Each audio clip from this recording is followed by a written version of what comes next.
Cara, o cotidiano ele surgiu através de uma provocação mesmo, que eu fiz assim na cidade, né? Visto que era uma cidade, Maceió é vista como belas praias, enfim, que é de realmente, de fato. Mas eu queria mostrar um cotidiano no qual a gente vê e finge que não vê ao mesmo tempo. Seja aquele morador de rua, seja o feirante, seja o vendedor no sinal. Então eu busquei trazer esse olhar para o cotidiano para mostrar para a sociedade um modo de como a cidade respira, de como a cidade vive no seu dia a dia.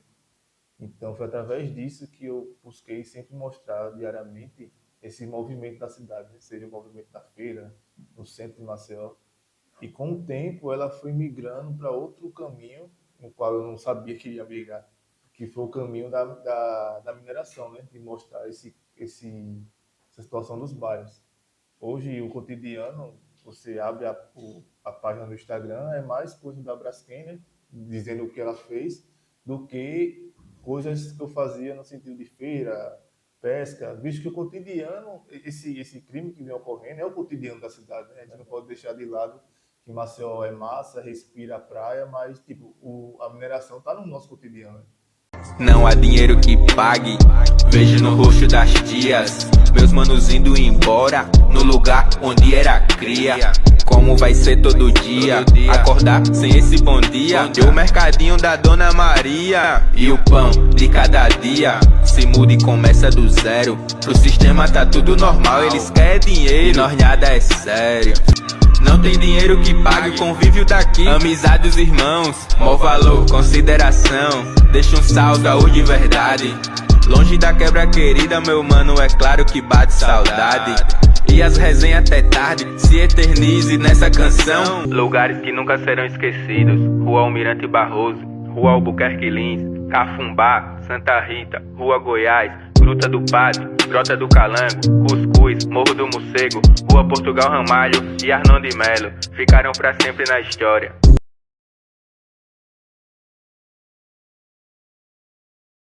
Junho de 2025, estamos aqui no Farol. Estou com o Carlos Eduardo. Ele é formado em Ciências Sociais pela UFAL e tem um projeto conhecido como Cotidiano Fotográfico no Instagram, bastante engajado. Ele vai falar um pouquinho desse projeto, mas antes vamos começar. Vou fazer umas perguntas aqui ao Carlos Eduardo. Carlos Eduardo, desses bairros afetados, você já morou em algum deles? Eu queria agradecer o convite, é muito bom estar discutindo, debatendo esses temas tão relevantes para a nossa cidade. Eu morava no bairro do Farol, inclusive esse onde a gente está agora, né? Morava inclusive aqui próximo, mas eu saí do bairro em 2016. O caso da Braskem começou em 2018, né? Eu saí em 2016, mas minha aproximação com o bairro, com os bairros, né, atingidos, veio através da Igreja Batista do Pinheiro, na qual eu faço parte. E em relação ao Mutange também, ia para o jogo do CSA, Bom Parto, passava por ele, né? Bebedouro, eu tinha familiares lá. E o Farol era onde eu morava, né? Então, todos esses 5 bairros, se você olhar no mapa, eles estão interligados, né? Então, eu andava por todos eles com frequência, assim, a pé mesmo, nem precisava de transporte, por eles serem tão ligados uns aos outros. Ô, Carlos Eduardo, antes de formar, né, de ser formado em Ciências Sociais, o que é que você fazia, assim? Qual era Eu, a sua eu, ocupação? eu concluí o ensino médio, né? Numa escola particular, era bolsista. Foi através do basquete que eu consegui essa bolsa. Aí, após isso, eu adentrei na universidade, em Ciências Sociais, e fui num curso de graduação, acho que no sétimo período, quase no final do período, que eu cursei uma disciplina chamada de audiovisual, antropologia audiovisual. Aí ali foi quando eu percebi que eu tinha um olhar para a fotografia, visto que esse olhar acho que todos têm, né? Acho que cada um tem seu olhar independente da sua formação ou não. Mas foi na faculdade, na UFAL, que eu consegui adentrar nesse mundo fotográfico através de um primeiro trabalho que eu fiz no mercado da produção. Então, no mercado, aquela riqueza de cores, movimentos ali, eu comecei a perceber que eu tinha um jeito de olhar diferente para fotografar. E o Carlos Eduardo, o que levou você a fazer ciências sociais? Assim, quais foram as referências? Né? A referência foi, visto que no curso, né, nós temos 3 linhas de pesquisa, né? Sociologia, antropologia e política. Então, o que me levou a ir para o curso foi mais a questão da ciência política. Mas lá dentro, quando eu comecei a estudar, eu fui totalmente para outro caminho, que foi de antropologia visual. Mas o que me incentivou assim, querer fazer o curso foi mais a questão política mesmo. Visto que essas 3 áreas elas estão entrelaçadas entre elas. Né? Se eu faço antropologia visual, é uma política também. Né? Se eu pesquiso o que eu faço hoje, envolve política. Né? Qual é a política da mineradora, por exemplo? Então tem toda uma questão política envolvida nessas questões também. Deixa eu ver. Carlos, você falou que a sua escola particular, você estudou numa escola particular bolsista e tal, né? Foi por causa do basquete, não é isso? Uhum, exato. Essa escola era aqui no Farol? Não, ela fica lá na Pajuçara, é o intensivo. Não, Foi próximo onde era o CT do CRB, ali na Pajuçara. eu conheço. Já vou falar aqui. Deixa eu ver aqui. Né? Onde é que eu puxo agora? Ô, Carlos Eduardo, você pode dar uma opinião, assim, com relação a você já formado como cientista político, como é que você vê essa situação da desocupação dos 5 bairros, assim, na questão, como é que eu posso dizer, tipo, o impacto, né, que causa para Uhum. Maceió e, assim, na questão, como é que eu posso dizer, de mobilidade também. Sim, E, assim, qual a sua opinião, né, com sim. relação a essa situação? Esse grande desastre, desastre não, né, clima ambiental, né? São tantos nomes que se dão, né? Mas hoje a cidade ela se vê em um caos, né? Hoje, para você que mora na parte alta, para se deslocar para a parte baixa, demora horas para chegar. Uma viagem que era para ser de 20 minutos, meia hora, você demora 1 hora e meia, depende da hora. Eu percebo que se você sai de manhã, você pega o trânsito das pessoas indo para o trabalho, meio-dia você pega o trânsito das pessoas saindo da escola, aí tem aquele pequeno intervalo de fluxo entre 2 da tarde, 4 da tarde, mas a partir das 5 já começa aquele trânsito de novo.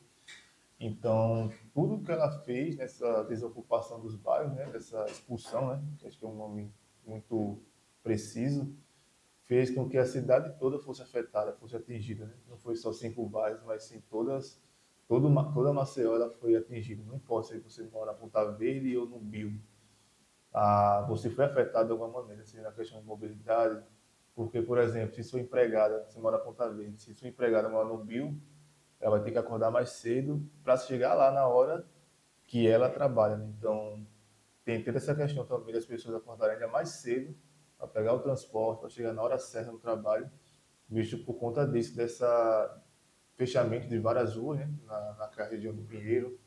Então, fez com que a mobilidade se encurralasse, virasse um funil, né? Apesar de tentarem fazer várias vias, né, como estão fazendo, mas não funciona. Uma hora todo mundo vai se encontrar no mesmo ponto e vai ficar aquele caos que até hoje está. Né? Pronto, Carlos Eduardo, agora a gente vai falar especificamente sobre o seu projeto Cotidiano Fotográfico, né? Eu queria que você apresentasse ele e depois eu vou fazer algumas perguntas. Cara, o cotidiano ele surgiu através de uma provocação mesmo, que eu fiz assim na cidade, né? Visto que era uma cidade, Maceió é vista como belas praias, enfim, que é realmente, de fato. Mas eu queria mostrar um cotidiano no qual a gente vê e finge que não vê ao mesmo tempo. Seja aquele morador de rua, seja o feirante, seja o vendedor do sinal. Então eu busquei trazer esse olhar para o cotidiano, para mostrar para a sociedade um modo de como a cidade respira, de como a cidade vive no seu dia a dia. Então foi através disso que eu busquei sempre mostrar diariamente esse movimento da cidade, né? Seja o movimento da feira, no centro de Maceió. E com o tempo ela foi migrando para outro caminho, no qual eu não sabia que ia migrar, que foi o caminho da mineração, né? De mostrar essa situação dos bairros. Hoje, o cotidiano, você abre a página do Instagram, é mais coisa da Braskem, né? Dizendo o que ela fez, do que coisas que eu fazia no sentido de feira, pesca, visto que o cotidiano, esse crime que vem ocorrendo é o cotidiano da cidade, né? A gente não pode deixar de lado que Maceió é massa, respira a praia, mas tipo, a mineração está no nosso cotidiano, né? Você vai passar hoje nos bares, já está demolindo coisas, tem tapumes. Então, o tapume, algo que é muito interessante se trazer, o tapume faz parte do nosso cotidiano. Se hoje eu vejo um tapume na Ponta Verde, eu já vou remeter a outra coisa. Ah, os tapumes estão aqui. Ó. Tipo, já, se eu vejo uma ruína em outro lugar qualquer, esse aqui faz lembrar lá o Pinheiro. Tem uma casa abandonada, já Exato. Então a gente fica naquela. Criou já uma imagem de um trauma, né? destruição, É um um trauma. trauma, exato. De destruição, de tapume, que qualquer canto do mundo que você vê, você vai remeter. Você vai lembrar lá a minha cidade, meu bairro, minha casa. Entendeu? Carlos Eduardo, eu queria que você falasse assim, qual foi a data, né, que surgiu? Assim, que a gente pode dizer bem assim, considerado oficial a data que surgiu o cotidiano fotográfico na página do Instagram. Ele surgiu ia fazer 8 anos. Ele surgiu em agosto de 2017. Estava na universidade e começou, sinceramente, numa brincadeira, assim. Tava com o celular, não tinha nem câmera. E começou com o celular, tirando foto de animal, de flor, enfim, tentando encontrar um olhar ali ainda. Mas eu, no início, sinceramente, tipo, era uma brincadeira. Ah, vou fazer uma página aqui e vou começar a registrar. Só que essa brincadeira começou a ficar séria, eu comecei a ter um alcance assim, muito grande no Instagram. E as pessoas elogiando e tal. Então foi ali que eu comecei, poxa, é uma coisa que me faz tão bem fotografar, por que não levar a sério, aprender mais sobre? Então foi no decorrer dos anos, na universidade também, outras pessoas, outros fotógrafos eu vi conhecer, né, no decorrer da caminhada, que me fez melhorar meu olhar, ter um olhar mais crítico, que hoje eu vejo assim que o meu olhar ele vai muito além daquilo que eu estou vendo, né? Ah, eu posso ir no mercado e ver vários feirantes, mas eu procuro observar os detalhes daquele lugar para mostrar aquilo que as pessoas não veem, né? Por isso é até do nome, né? Do cotidiano que as pessoas passam despercebido. E justamente a próxima pergunta é a inspiração para o nome, de onde é que veio, assim, se você pegou algum exemplo de algum lugar, ou veio na cabeça, assim, criatividade, Veio na cabeça, eu lembro como criatividade total, hoje. então. Veio na cabeça, tipo cotidiano fotográfico. Surgiu assim, do nada. E sei lá, era um nome que eu achava que eu poderia mudar no futuro. Ah, acho que eu vou botar esse nome aqui, mas no futuro vou mudar. Mas não, ficou algo tão enraizado hoje, que hoje nem passa na cabeça, tipo, botar outro nome assim. Ah, no futuro eu vou mudar esse nome. Mudei a logo, né, recentemente, mas o nome eu acho que é um nome que tá aí para ficar mesmo, não para ser modificado algum dia. Falando sobre a logo, começou só com a lente, não foi? Foi. Uma lente, não foi? Hoje já tem a lente, parece que tem a cidade, É, né, total. a ideia da logo era pegar como fosse um nascer do sol, né, ou uma lua, né, aí vai muito da interpretação de cada. Que nem à toa que eu fiz os dois modelos, né, um escuro, um modelo com fundo preto e um modelo com fundo meio bege. Então é como se a lente fosse um sol fotografando o cotidiano da cidade que está ali passando, né? Seja o ônibus, seja as pessoas, os prédios. Então, o intuito foi esse mesmo, de mostrar, tipo, estamos sendo fotografados no cotidiano. Então, a ideia foi essa e acho que ficou bem legal mesmo. E a ideia é pegar, não só ficar ali no Instagram, né, a logo, mas fazer camisa, ser algo tipo, como fosse uma marca mesmo, para sair divulgando por aí. Eu já vi perto de você com a camisa branca, É, uma ali é preta, antiga, né? ali foi uma das primeiras que eu fiz, que é a branca e uma Que preta. tantos movimentos da Braskem, eu já vi você com Foi. camisa. É a minha farda para se identificar. É, divulgar, né? O Carlos Eduardo, agora falando assim, pelo que eu entendi, o cotidiano ele se divide em duas partes, assim, né? O começo, quando ele começou registrando o cotidiano da cidade Sim, de forma geral, né? Mercado, o FAO, mercado, por aí vai, né? E isso. depois ele vai para outra realidade que estava passando despercebida, que é o problema da Braskem, né? Se Exato, você não exato. registra, a gente ia Exato, perder muita coisa. exatamente. Mas eu queria que você falasse agora, especificamente o modo de agir, qual material e como era que você agia, como é que você fazia no começo, lá na primeira etapa. Uhum. Qual material você usava, qual celular, e se você tratava as fotos, ou é aquele negócio, fazia as fotos e já mandava direto, sem tratamento nenhum. Eu usava um Lenovo K5, que é Lenovo é a mesma marca da Motorola, né? Então é engraçado. E eu lembro que eu editava, até hoje o editor que eu uso no celular, né, é o Snapseed, que é o da folhinha verde, de para Android, né? Não sei se iOS ele tem. Mas eu tirava foto e editava nele até hoje, quando eu tiro foto no celular, até na câmera mesmo, quando eu tiro foto com a câmera e passo pro Drive, né? A edição ainda é pelo Snapseed e pelo celular. Eu tenho não perdi esse laço com o celular de edição. Acho que é mais para ver melhor, mais detalhe. Então, era com esse Lenovo K5, acho que eu passei 5 anos com esse celular. Aí depois do Lenovo eu troquei por esse agora, que é o Moto G9 Plus, que é uma câmera melhor, né, com mais armazenamento, mas só mudou o celular e o editor é o mesmo. Então eu sempre buscava fazer uma edição não editava muito, que eu procurava só mais dar mais cor para as fotos, mas não É um destaque a mais, né? daquela, Dá aquela dá uma, sei lá, ativa dar mais, né? uma vida a mais, Vida mas a mais, né? não dar aquele saturação, Não para ficar tira a aquela, naturalidade, né? Dela, né? então só para dar mais uma cor assim viva, mas sem muita edição. Agora, com relação, vamos falar agora, quando começou os problemas da Braskem, você começou a cobrir, você Sim. começou com qual aparelho? Com esse Motorola, então. Motorola, foi que na época da pandemia ainda rolando, aí eu saí com o celular, o K5, né? Ali pelo Mutange, ali onde era aberto ainda, né? Fui ali andando Mutange, Bebedouro, subindo, descendo rua, Pinheiro. Eu lembro que eu descia no Shopping Farol, Sozinho, sozinho. Descia no Shopping Farol, entrava ali naquela rua Shopping Farol, ia pro Calmon, ia no Flechal, voltava, ficava nessa, não vai pra cá. Como era época de pandemia, né? Então não tinha ninguém nas casas, né? E tinha algumas casas ainda, obviamente, mas as pessoas trancadas, então eu andava para cima e para baixo com maior tranquilidade. então a gente pode dizer assim, que a cobertura do seu trabalho na primeira etapa, que foi da cidade de forma geral, foi 100% com celular. 100%, 100%. O da Braskem começa também com celular, O celular, e depois continuou com o celular, e depois eu vim para a câmera. depois para a câmera. Agora vamos lá, ainda no celular. Teve alguns problemas que você. Qual foi os problemas que você encontrou nesse começo de cobertura dos problemas da Braskem com o celular? Assim, tipo, até problema questão de segurança, ou questão de crítica na rede social, às vezes, até a própria Braskem mesmo, não sei se chegou lá, fez alguma retaliação. A, Explica aí. a Braskem, ela chegava através dos drones, né? Hoje ela chega através da moto, né? Da GPS, mas na época era com drone. Então, sempre quando eu estava andando por lá, aparecia o dronezinho, até chegar um tempo de não aparecer mais, porque eles acostumaram a me ver lá andando direto. Mas o drone que chegava sempre, mas nunca teve diretamente chegar assim, tipo, de me proibir, tipo, de não andar, de não entrar. Uma vez ou outra, com segurança da GPS passar para não entrar em alguma casa por conta da situação de cair, né? Mas na questão de impedir eu fotografar, nunca me ocorreu. Mas o drone sempre estava. Porque naquela época não tinha as câmeras ainda nas ruas que eles colocaram agora, né? Então a vigilância deles tinha central, né? Então há poucas câmeras que eles tinham nos lugares que não alcançava tudo, né? O bairro. Aí eles subiam um drone para ver o que a pessoa estava fazendo por ali.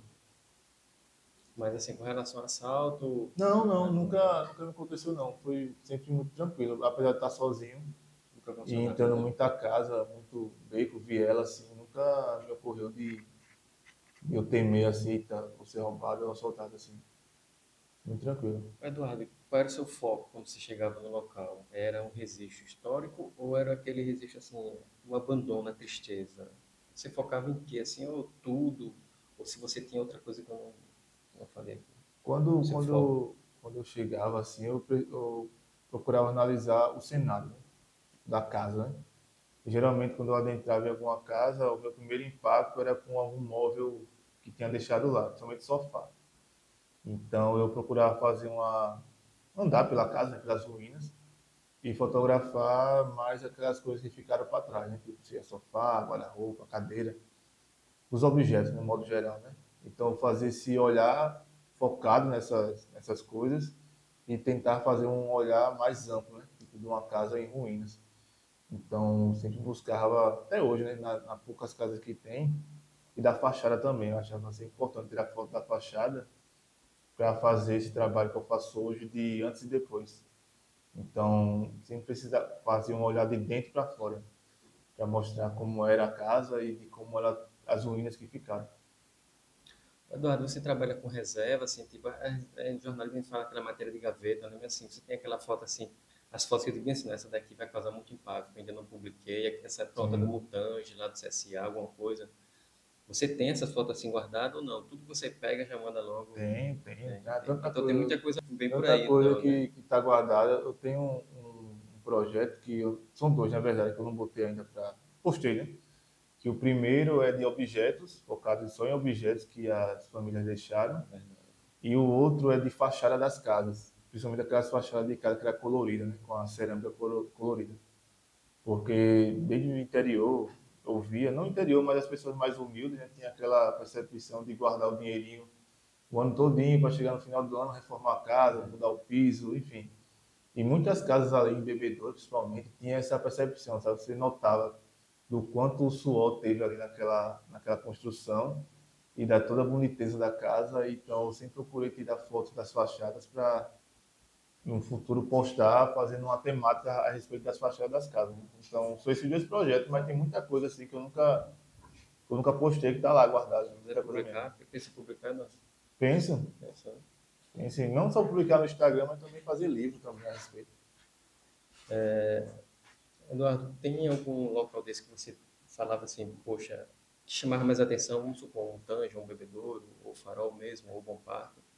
Tem alguma região que você focava mais que a outra, ou você sempre focou, a quantidade de fotos, vamos dizer, é por igual, assim, de cada? Não, eu fotografava por igual mesmo. Mas assim, o que me chama a atenção hoje é o Mutange não tá mais lá as casas, né? Nem as ruínas. Então, quando eu chego, na última vez que eu cheguei no portão do Mutange, né? E vi ali o barranco de barro, assim, né? O morro, né? É de não acreditar de como aquilo foi destruído de uma maneira tão devastadora, tipo, sumiu. Então, eu vi as casas, vi as ruínas, vi os tapumes e hoje você não vê nada. Então, acho que é algo que me bate assim, muita. Hoje não pode nem andar por lá, né? Nos outros bairros você consegue adentrar ainda, mesmo com tapume, Todo fechado. mas o Mutange é fechado totalmente, só para. É um canteiro de obra, né? Mas acho que o Mutange assim, é o que mais me choca, assim. Somente quando eu vejo o passado de como ele era. Então, já terminando já, só algumas perguntas aqui. Eduardo, como é que você divulga seu material? Através de quê? Eu já vi até panfleto já falado. Sim. Vi chá de memória uma vez Sim. também, e vi alguma coisa divulgando a página. Eu já fiz em Lambe também. Já saí colando os lambes por aí pela cidade. Só não parei por conta do tempo mesmo, mas muito feita, né? Muitos anos atrás. E que a gente tem que utilizar bastante por conta desse cotidiano das pessoas, né? Você colar um lambe no ponto do ônibus, no poste, as pessoas estão circulando, as pessoas estão vendo, então aquilo chama a atenção, né? E outros projetos paralelos que eu tenho também, de cartilha, que eu já fiz já, mas a cartilha já foi voltada para a Igreja Batista do Pinheiro, né? Contando a resistência dela. Mas eu sempre estou procurando, né? Além desses dois modos de divulgação, sair do Instagram, né? Não só ficar ali, né? Porque apesar que o Instagram tem um alcance grande, ele não alcança a todos, né? Ele tem um limite de alcance, né? Porque tem um orgânico, né? Então, às vezes você chegando com um panfleto ou com uma cartilha, chegando com uma própria foto mesmo impressa, entregando uma pessoa, aquilo já é uma forma de divulgar e a pessoa conhecer seu trabalho, né?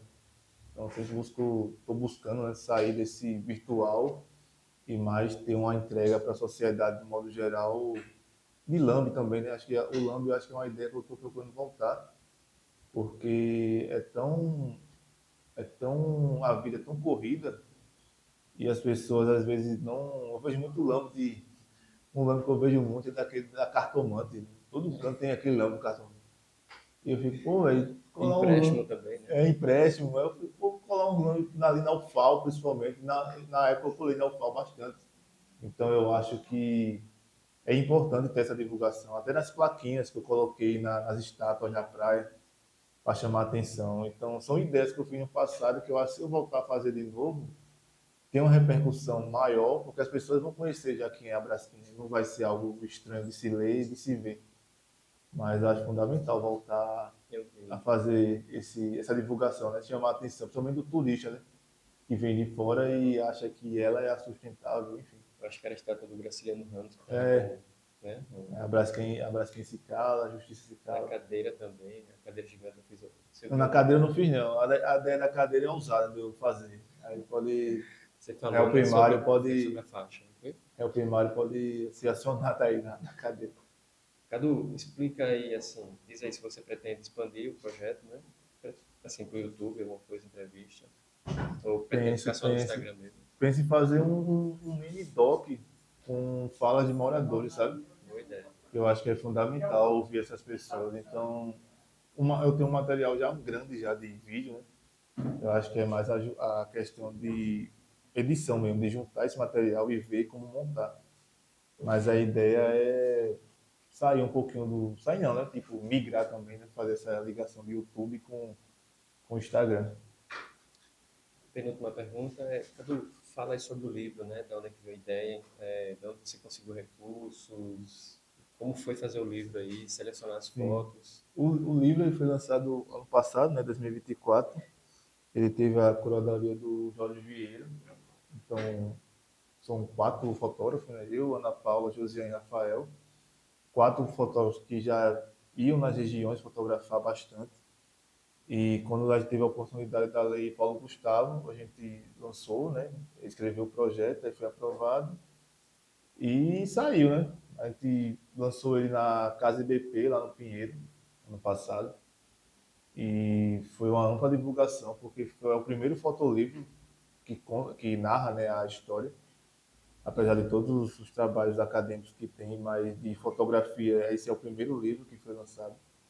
E Expulsão foi o nome no qual a gente pensou, porque foi a forma de mostrar do que ocorreu com essas pessoas, né? Adequado mesmo para a situação. E aí o próprio dito da palavra, né? Expulsão, pulsão de pulsa, né? E ex não pulsa, mas expulsão, né? Então a ideia foi fantástica. Eu acho que a curadoria que o Jorge Vieira fez foi muito boa, porque ele traz toda uma narrativa no livro, né? da história, né? Então, olhando um livro, uma foto dialoga com a outra. Então acho que foi muito bom esse livro e pretendo lançar outro, né, no decorrer dos anos, para que essa história não seja só no online, né, no Instagram, na internet, mas sim que ter algo que as pessoas possam pegar, folhear. Então acho que é muito importante ter esse coisa. Assim, para as pessoas que não têm acesso a redes sociais, Exato, mais velhas, exato. eles têm o E, contato também, então, né? e as pessoas preferem, muita gente prefere pegar, ler, enfim, né, olhar. Bom, Carlos Eduardo, a gente vai encerrar aqui. Tem alguma coisa que você queira falar que eu não falei aqui? Alguma pergunta, alguma curiosidade? Se tiver, você compartilha aí, senão... Não, tranquilo, só agradecer mesmo. Eu acho que a fotografia, não só a fotografia, mas o audiovisual em geral, né? Ele é uma ferramenta que está aí na nossa sociedade há tanto tempo que a gente tem que expandir cada vez mais, porque a fotografia e o audiovisual, né? Ele alcança pessoas, por exemplo, que não sabem ler. Mas as pessoas que sabem ler sabem ouvir, sabem olhar, né? Então, é a importância do nosso trabalho de ter isso, né? Não só a fotografia, mas o vídeo, para que as pessoas possam entender o seu território, possam entender o que está se passando na cidade, né? Então, acho que é isso mesmo. Só agradecer mesmo. Pronto, Eduardo, Carlos Eduardo, a gente vai encerrar com um incentivo, né? A gente Sim, conversando em off ali, você falou uma coisa muito interessante, né? A gente estava falando da questão de começar, sim. começar quando der para começar, ou quando puder É, começar, não procurar a perfeição para não, começar. não esperar a perfeição. Então você vai falar a quantidade de seguidores que você tem hoje no seu projeto, né? Uhum. Sabendo que você começou, é claro, do zero, e quantos seguidores você tem hoje e a importância de começar do início para a gente concluir. Hoje, ele, no cotidiano, ele possui 9.800 e alguma coisa. 9.800, né? Para ter um número geral. E, tipo, não foram seguidores comprados, foram seguidores conquistados, né? Não foi Natural, né? comprando. Orgânico. E começar, não procurar o melhor equipamento, não procurar a perfeição para começar, sabe? Você pode ter um celular e sair filmando, fotografando, querendo encontrar o seu olhar, que uma hora você vai encontrar. E não procurar a câmera perfeita, o celular perfeito para começar um projeto, sabe? Eu acho que a primeira coisa, se você tem um celular para tirar foto, pronto. Vá-se embora, vá procurar o que você quer fazer, fotografar e é isso. E é isso, é como você falou. Talvez a sociedade esteja precisando do seu olhar, Exato. diferente. Foi o caso seu aí. Sim, sim, Pegou, exatamente. engajou e hoje é uma realidade, né? Sim, sim, exato. Carlos Eduardo, eu que agradeço. Né? Eu Muito agradeço obrigado também. aí por participar aqui do vídeo do meu canal e boa sorte nos seus projetos. Valeu, tamo junto.